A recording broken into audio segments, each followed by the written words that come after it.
No, on a real level, do you know? I'm just checking. Checking what? Oh yeah.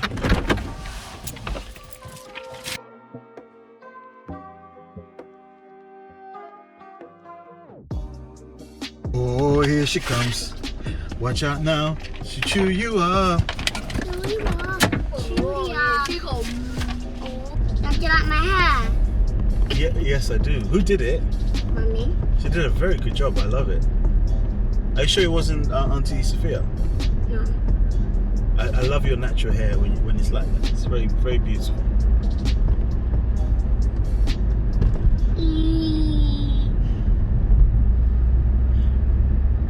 I've decided to delete my WhatsApp, delete Facebook and delete Twitter, and I'm going to do it permanently. Initially, I was going to do it because of the whole Facebook link and the scandal about with the update. Looked into that, didn't like what I saw, thought, let's just delete it. And then WhatsApp did a U-turn because I think they saw the backlash and they decided to postpone the update, the mandatory update, by the way, up until May. So basically, if you don't like the update, delete the app. That's what they were saying. They may change tact in May. But then the more I was thinking about it, the more I thought, you know what, by deleting these apps, in a sense, I'm starting to take control over my time again. A lot of people like me, you go on to WhatsApp to send a message, and that's all you want to do, just send one message. And you look and you have like 4 notifications, each with a different message about different things, some with links, and then you end up going on your statuses to find out what other people are saying and what other people are doing. And before you know it, that quick 2 seconds to send a message to mom about, are you bringing the chicken, becomes like a half an hour session on your phone, and then you're on other apps, and on and on and on it goes.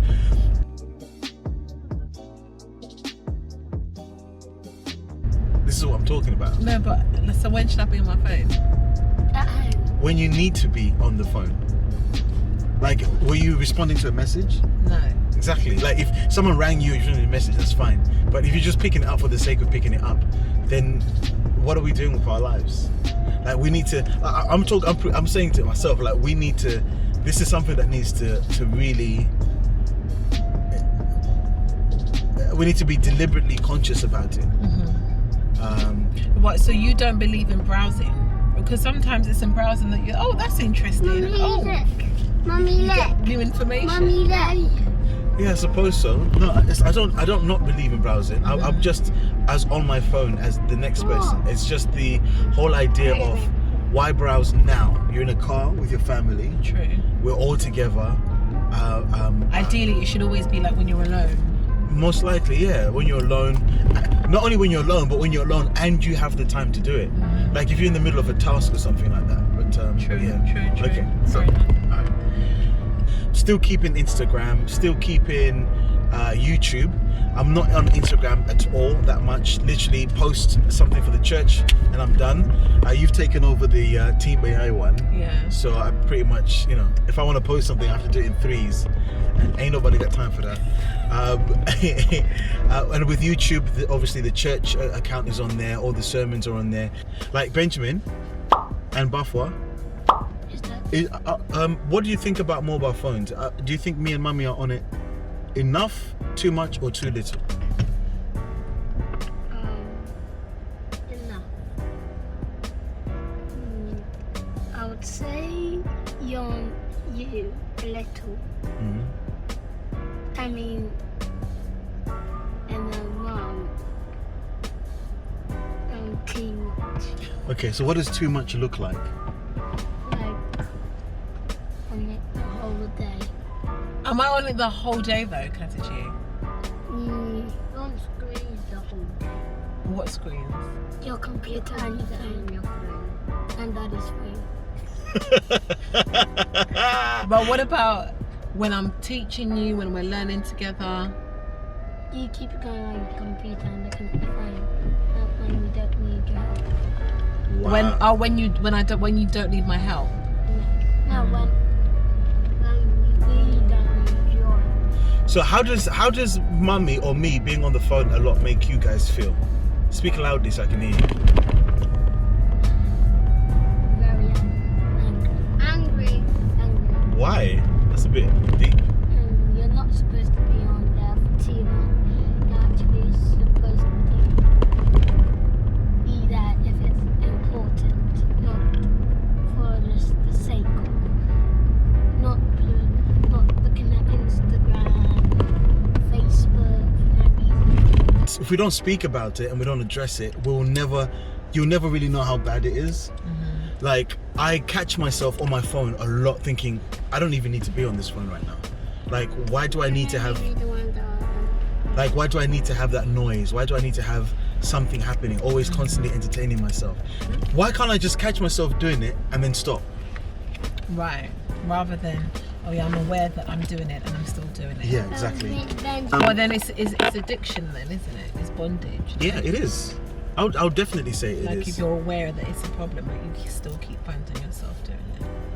Yeah, it's something that I think we need to break out of, so we're more present for each other and more present for the children. Content thinks for you. It's someone else's idea, someone else's thought, someone else's music, someone else's. This is more than just deleting WhatsApp, Facebook, and Twitter, and considering, more radical change like that. Because some people actually would think, oh, that's radical. This is to do with reclaiming a way of conducting ourselves in the house. A while ago, a long time ago, we had this thing where we had a rule: no mobile phones in the bedroom, and we stuck with it for a while, and then it just kind of organically creeped back in until it no longer became a rule. Because we needed our phones for the alarm. Yeah, and to be honest, because I wanted to watch something. And you kind of like really tried to push for it, like, let's go on it. And then over time I was like, nah. But now that the kids are getting older, I remember one time being on my phone and one of the boys came and tried to snatch it out of my hand to grab to have my attention, so I can actually speak to them. I'm thinking they shouldn't have to do that. I know someone, and she was telling me that they have a drawer. So when they come into the house, they put the phone in the drawer. But I think they have a house phone. So if there's an emergency, the whoever it is would know to call the house phone. But People they only still have house phones. Wow. Yeah, but I think it's only certain people that would have their house phone number. But yeah, I thought that was quite interesting. Like the whole principle of just, okay, you're in the house now, put the phone away. So this is what I want to do. I want to make a thing where when I come home from work, as soon as I enter into the house, I'm not on my phone. Yeah, because remember that was an issue for me. Yes. No, explain why that was an issue. That was an issue. Yeah, tell the people. Because you're emotional. No, I'm not emotional, because there was a time when consistently, before I would come home and he'd be talking on the phone. I got people that I need to. And then I said, no, you need to stop doing that. Stay in the car and have your conversation. And so that when you come home, you're not just on your phone. You can be like, how was your day? You're giving hugs. You're engaging. You don't know the thing. So no, I've been going on about it recently. You've started to slack recently. And I've been reminding you. I'm cutting that bit out. No, you're not cutting that bit out because all in the name of being transparent. Why are you airing? Why? No. This was just meant to be. Guys, can you just continue with the video? So what we're going to do is we're going to have a no mobile phone rule in our bedrooms. We're going to stick to that. So with the purpose of what? Like not having it in the bedroom so that we're talking. You read a book. You're reading books. We're talking. We're engaging with each other, and for all the other reasons that we're going to discuss in the videos that we're coming up about Glow Kids. It's not good for you. Your brain and stuff. Yeah. Like even just the presence of the phone. And I want to regain the kind of attention span I had when I used to devour books when I was a new Christian. I just reading books, and I could sit down with a book for an hour or two and just get lost in it. Now it's like I pick up a book, it's a struggle because I'm jittering. Yeah. Because the book isn't giving me any notifications. Okay, so that's no phones in the bedroom. Set times for mobile phone use in the house. So that means if you are trying to get a hold of me, if you're trying to contact me and it's the time that we are not having in phones, you won't be able to get through.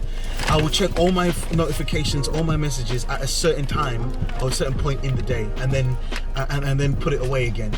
So we'll discuss this amongst ourselves later on, but it'll be like the only time you can use your phone in the house is between 8 and 9. The kids have gone to bed. You get your fingers at your mouth, Not please. kids. Well, that means you said we're goats. Exactly. No, you're children. No. You're children of the Most High. Then why do you call us baby goats? Okay. Bye, guys.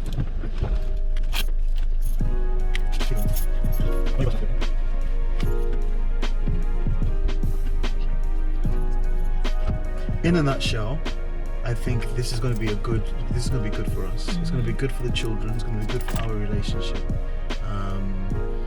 Like I was saying, I'm going to miss sharing my thoughts with random people and getting people I do know coming back, because it's a bit more instant. You don't have that on Telegram. But I'm going to adjust. I'm going to get used to it. The distraction that it serves will be minimized. And let's just see what happens. I think we'll review again maybe in a few months and see how this journey has taken us and if it makes a difference. But yeah, it just means I'm going to be able to read more, talk more. We did it a few days ago and we spoke for a while. It was nice. Because usually it's bed, sometimes different times, but then you'd come into bed, I'm on my phone, and then you'd grab your phone, and we're like back to back. And you know, it's not like either of us are like, oh man, we need to talk more. Well, no, I have been like that, and I've said it quite a few times. When you're trying to fight for something and the other person is not on the board, you just end up like, I don't know if it's complying or giving up. So I've been conscious of it. Well, there's no point saying it. There's no point of saying something consistently if there's not going to be a response. You can only say it for so many times. Do you yourself reach that concern about the whole nagging life? Like, it's not fruitful. You should be able to say something once, and then if you say it once, you say it twice. What do I do? Keep saying the same thing. Is you done or is you finished?